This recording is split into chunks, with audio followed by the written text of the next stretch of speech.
prédication. Bien, bonjour tout le monde. Voici le moment de la prédication à l'église, ici à Binche. Enfin, nous ne sommes pas à Binche, mais voilà, on peut dire comme ça. Nous sommes en Irlande du Nord. Et nous allons lire ensemble le chapitre 17 de l'Évangile de Jean. Chapitre 17, Jésus prie avant d'aller à sa mort. Et déjà, en chapitre 18, on est directement à l'arrestation de Jésus. Alors, c'est la fin de la formation pour ses disciples avant la mort de Jésus. La dernière chose, c'est que Jésus va prier pour ses disciples et puis il va aller à sa mort. La dernière prédication sur l'Évangile, sur Jean chapitre 17, on a posé la question, où est-ce qu'on va? Et la conclusion de cette question, c'était que nous sommes destinés à la vie éternelle. La vie d'une relation avec Dieu en Jésus-Christ. Une vie de gloire, la gloire partagée entre Père et Fils, et nous sommes inclus. Mais si nous sommes ce peuple que Dieu a rappelé pour lui-même, pour vivre cette vie de l'éternité dans sa présence, alors pourquoi ne veut-il pas nous rappeler maintenant?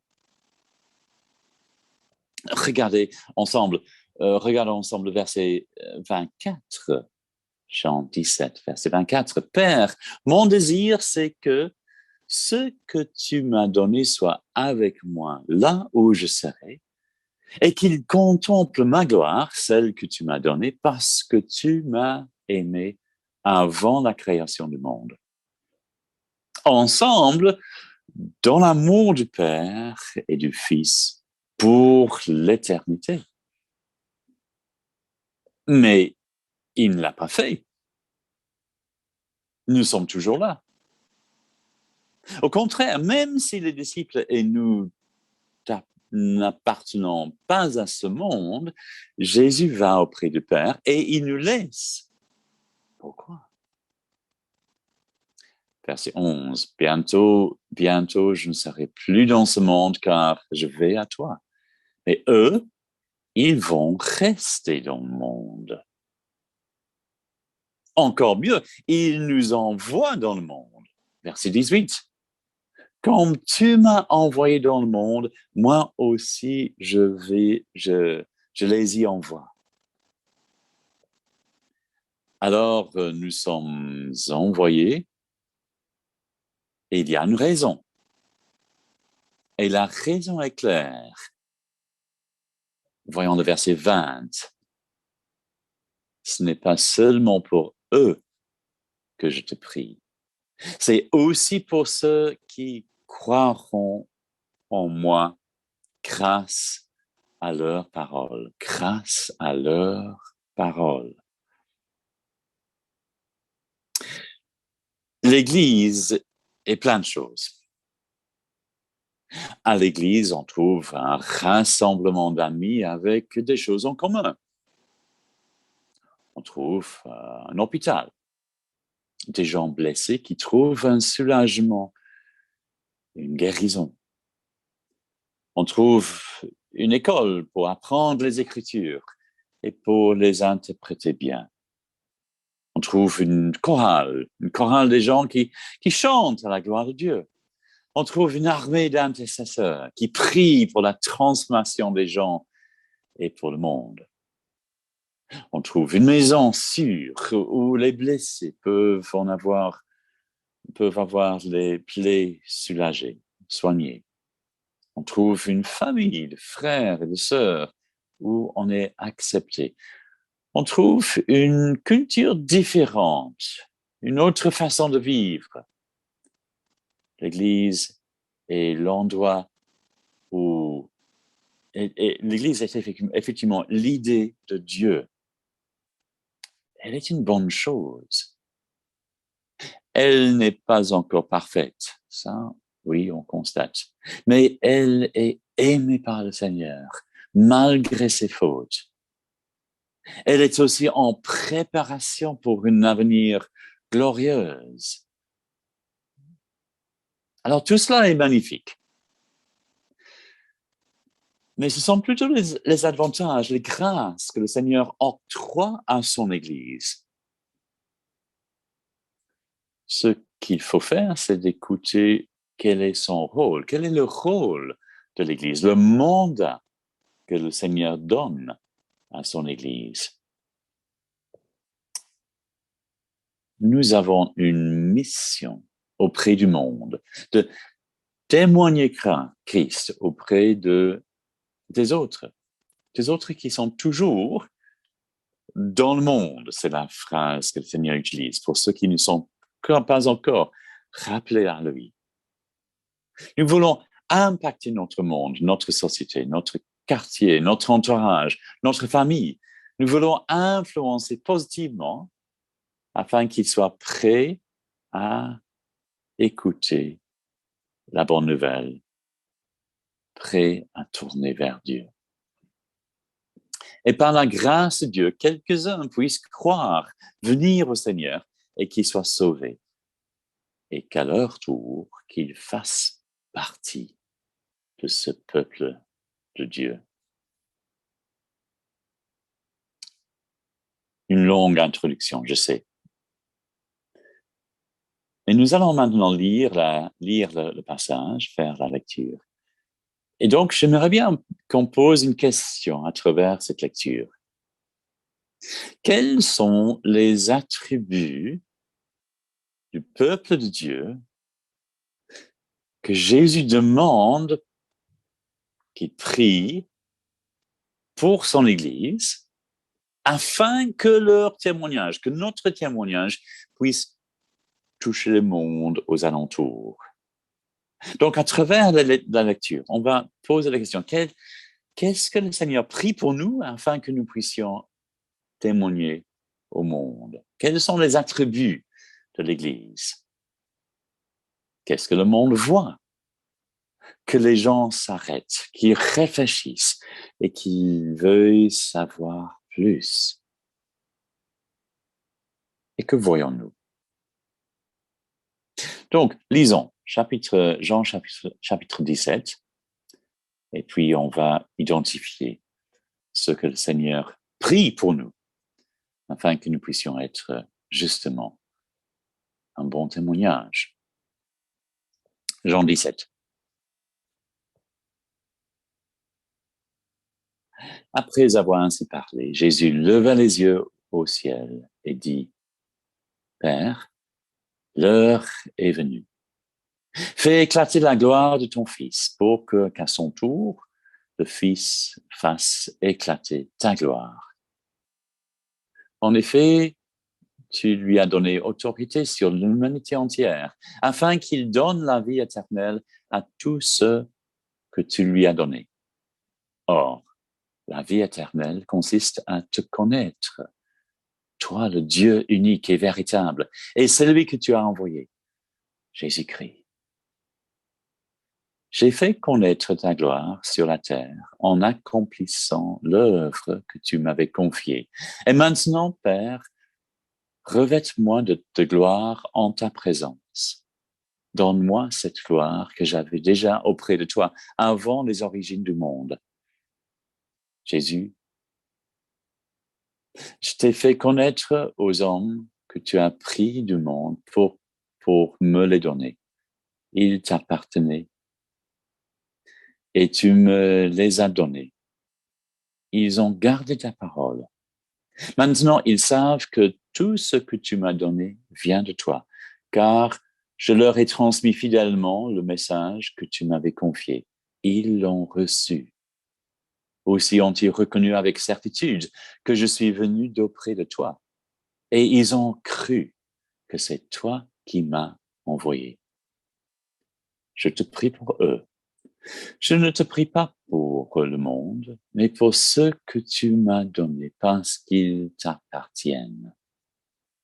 Car tout ce qui est à moi est à toi, comme tout ce qui est à toi est à moi. Ma gloire rayonne en eux, Bientôt, je ne serai plus dans le monde, car je vais à toi. Mais eux, ils vont rester dans le monde. Père Saint, garde-les par le pouvoir de ton nom, celui que tu m'as donné pour qu'ils soient un, comme nous le sommes. Aussi longtemps que j'étais parmi eux, je les ai gardés par le pouvoir de ton nom, ce nom que tu m'as donné. Je les ai protégés et aucun d'eux ne s'est perdu, sauf celui qui devrait se perdre pour que s'accomplisse l'écriture. À présent, je retourne auprès de toi. Et je dis tout cela pendant que je suis encore dans le monde, pour qu'ils possèdent en eux cette joie qui est la mienne, une joie parfaite. Je leur ai donné ta parole, et le monde les a pris en haine, parce qu'ils ne lui appartiennent pas, comme moi-même, je ne lui appartiens pas. Je ne te demande pas de les retirer du monde, mais de les préserver du diable. Ils ne t'appartiennent pas au monde, comme moi-même, je ne lui appartiens pas. Consacre-les par ta vérité. Ta parole est la vérité. Comme tu m'as envoyé dans le monde, moi aussi je les y envoie. Et je me consacre moi-même à toi pour eux, pour qu'ils soient à leur tour consacrés à toi par la vérité. Ce n'est pas seulement pour eux que je te prie, c'est aussi pour ceux qui croiront en moi grâce à leur parole. Je te demande qu'ils soient tous un. Comme toi, Père, tu es en moi, et comme moi, je suis en toi, qu'ils soient un en nous, pour que le monde croie que c'est toi qui m'as envoyé. Je leur ai donné la gloire que tu m'as donnée, afin qu'ils soient un, comme toi et moi, nous sommes un. Moi en eux et toi en moi. Qu'ils soient parfaitement un, et qu'ainsi le monde puisse reconnaître que c'est toi qui m'as envoyé et que tu les aimes comme tu m'aimes. Père, mon désir est que ce que tu m'as donné soit avec moi l'âge où je serai, et qu'il contemple ma gloire, celle que tu m'as donnée parce que tu m'as aimé avant la création du monde. Père, toi qui es juste, le monde ne t'a pas connu, mais moi, je t'ai connu, et ceux-ci ont compris que c'est toi qui m'as envoyé. Je t'ai fait connaître à eux, et je continuerai à te faire connaître pour que l'amour que tu m'as témoigné soit en eux et que je sois moi-même en eux. Un chapitre long, je sais, mais quelle prière. Une prière extraordinaire. Et voilà, on va chercher les attributs de l'Église, les attributs que Jésus prit afin que nous puissions bien témoigner au monde, notre mandat. 3 attributs. D'abord, Jésus prie qu'ils soient saints, que nous soyons saints, sanctifiés. La sainteté n'est pas simplement une question de lutter contre le péché. Ah, c'est déjà ça. La sainteté est une consécration, un dévouement, l'obéissance. C'est de vivre en relation étroite avec Jésus-Christ. Du coup, ce n'est pas notre sainteté mitigée, lamentable même, trouée, inadéquate, mais c'est la sienne qui s'opère en nous, de recevoir sa sainteté comme sien, afin de afin de vivre d'une manière conforme au caractère de Dieu. Et alors que nous représentions de façon cohérente auprès du monde, que nous soyons ses ambassadeurs avec sa sainteté en nous. C'est ça qu'il prie, afin que le monde puisse nous voir et qu'il voit la sainteté de Dieu. Verset 6. Je t'ai fait connaître aux hommes que tu as pris du monde pour me les donner. Ils appartiennent et tu me les as donnés. Ils ont gardé ta parole. Ils ont gardé ta parole. Et voyons verset 17. Par rapport à la parole, consacre-les par la vérité. Et puis il dit, ta parole est la vérité. Voyons, la sainteté est en obéissance à la parole de Dieu. Et ainsi, nous soyons saints, avec sa sainteté en nous. Je me souviens une fois un serveur au restaurant. Donc, il voulait recommander les différents desserts du menu. Je me souviens de cette histoire parce que nous sommes ici à l'hôtel. Donc, voilà, il y a des serviteurs qui nous proposent des choses. Donc, cet serviteur-là, il voulait faire la publicité pour les différents desserts. C'était assez convaincant. Donc, il a donné un peu une idée de ce qui est dans chaque dessert. Et donc, on était prêts pour bien choisir. Et puis, je lui ai posé la question si lui-même, il avait essayé, il avait goûté les différents desserts. Avec honnêteté, il a admis que, effectivement, non, mais il avait entendu que voilà, ces desserts, ils sont bons. À ce moment-là, on était un peu moins convaincus par ces explications, parce qu'il n'avait pas fait l'expérience lui-même. C'est un peu près de la même chose pour nous. Si nous vivons authentiquement la sainteté de Dieu, la sienne, si nous sommes obéissants à sa parole, si nous vivons une vie cohérente au Seigneur Jésus-Christ, c'est beaucoup plus convaincant comme témoignage autour de nous. Voilà, ça c'est la première chose que Jésus prie pour son Église, que nous soyons saints comme Dieu est saint. La deuxième chose qui est flagrante dans ce passage que Jésus prie pour son Église, c'est qu'elle soit unie, qu'il y ait l'unité dans la famille. La même unité que Jésus partage avec son Père. Et l'impact de cette unité partagée dans la famille, verset 22, je leur ai donné la gloire que tu m'as donnée, afin qu'ils soient un, comme toi et moi sommes un. Moi en eux et toi en moi. Qu'ils soient parfaitement un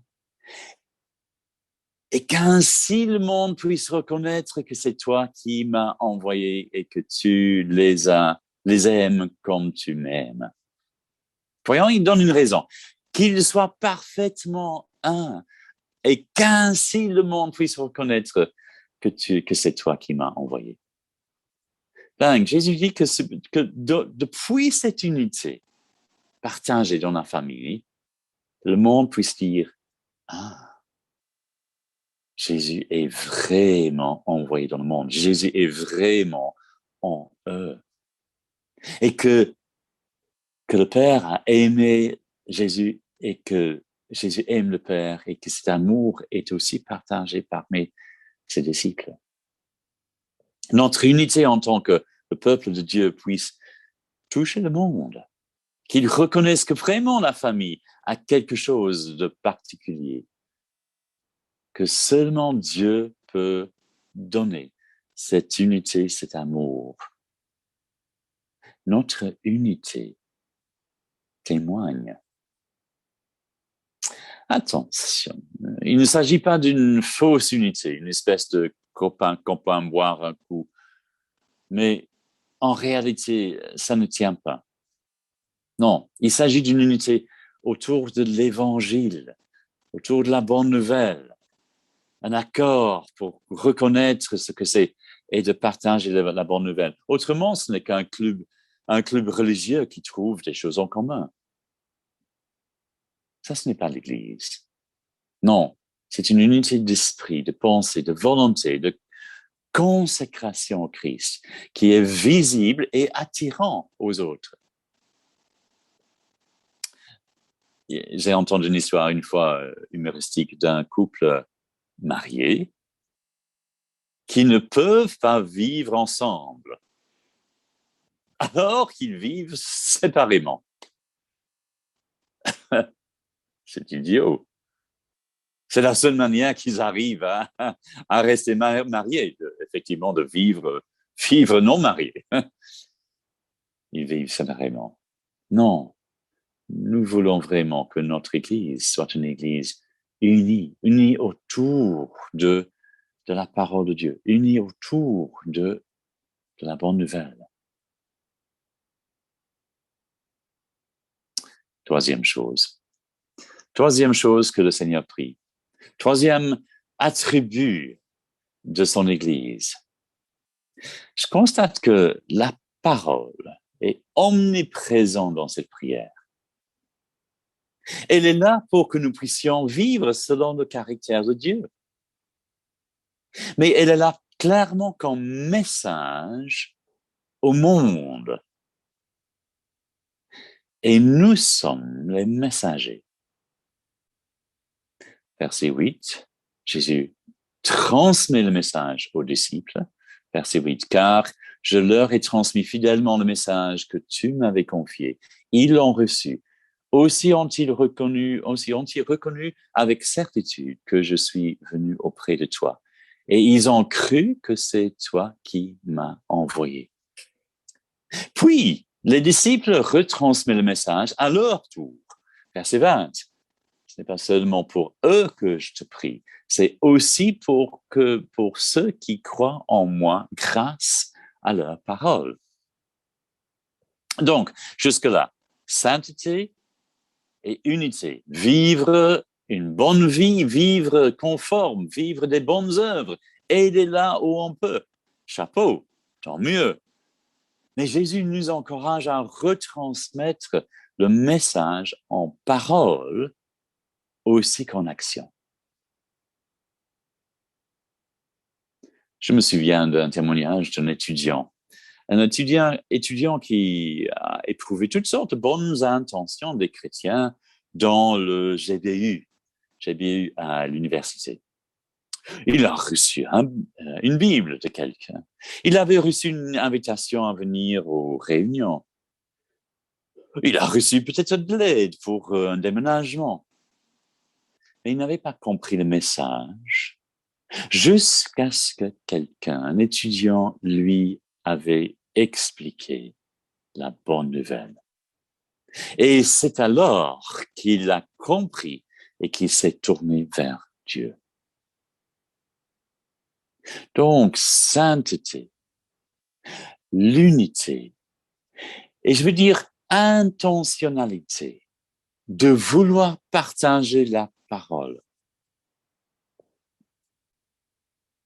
Trois attributs que Jésus prie pour que son Église puisse être l'Église qu'elle doit être, qu'elle puisse prendre le mandat, qu'elle puisse annoncer par les actions, par la sainteté, par l'unité et par les paroles, qu'elle puisse témoigner au monde, aux alentours de nous.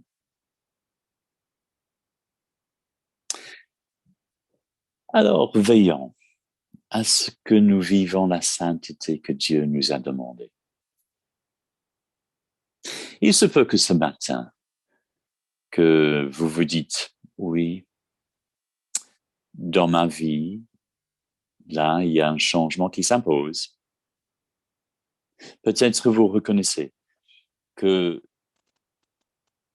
la sainteté personnelle n'est pas un bon témoignage, que vous vivez peut-être deux vies, une vie qui n'est pas sainte, en même temps d'afficher je suis disciple de Jésus-Christ. Prions vraiment que le Seigneur, que la prière du Seigneur soit vraie pour vous, que vous puissiez être obéissant à sa parole et suivre, de prendre la sainteté qui est la sienne. Et deuxièmement, nous devrons chercher activement l'unité du Seigneur autour de la parole de Dieu, autour de l'Évangile. Et là aussi, il se peut que ce matin, vous dites qu'il y a là un changement qui s'impose. Là où vraiment il y a une désunité, où il y a une difficulté de vivre avec les uns et les autres, ou bien carrément un désaccord, une dislocation dans la famille du Seigneur. Prions que le Seigneur nous donne grâce à vivre l'unité de la famille. Prions que les occasions se présentent afin d'être réconciliés si ce soit possible. Et alors, le monde saura que nous sommes disciples de Jésus-Christ par l'amour qu'il y a entre nous. Et troisièmement, ce matin, soyons intentionnels. Intentionnels dans la transmission de sa parole, la parole, son message. Il se peut que les occasions arrivent. Il se peut que le Seigneur nous a donné une famille, des amis de travail, un entourage, les gens avec lesquels on passe du temps, nos amis, nos copains.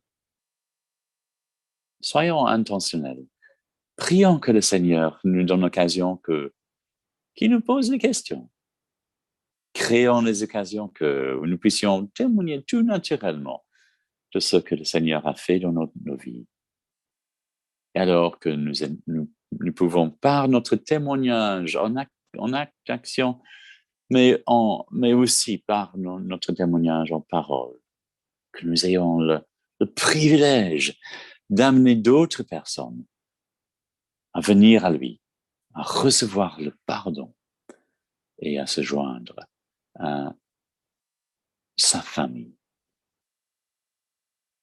Prions. Juste un instant maintenant. Priez.